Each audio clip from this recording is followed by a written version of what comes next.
ऐसा ही वीडियो देखना चाहते हैं तो पहुंच जाए का चैनल को सब्सक्राइब करें।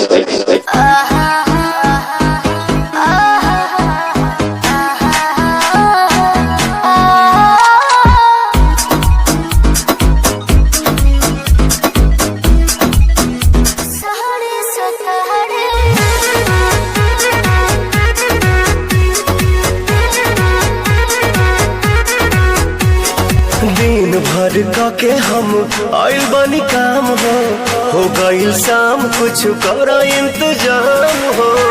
सुना तारू हो बोली ना जी। हाँ। दिन भर के हम आइल बनी काम हो गईल शाम कुछ कर इंतजाम हो।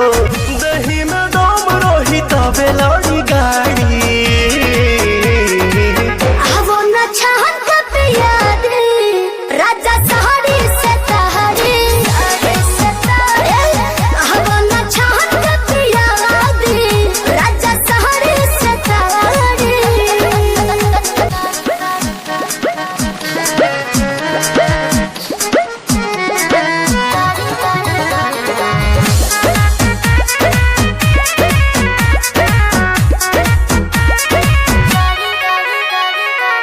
देर न लगाव तानी हाली कहरा बिल्कुल करे चटक चिखाना चिखा के लवने खाली कहरा।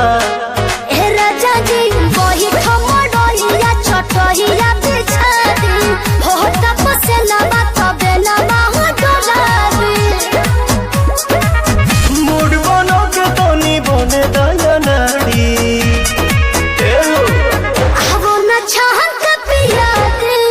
राजा सहरे सतहरे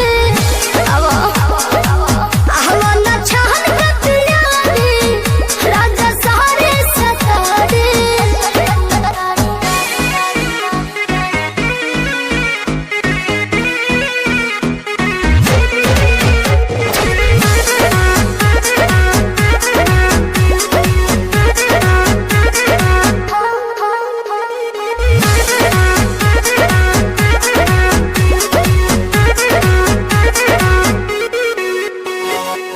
आज तो मिजाज मेहना नरमी चाही ए जी गरमी के दिन में गरमी चाही।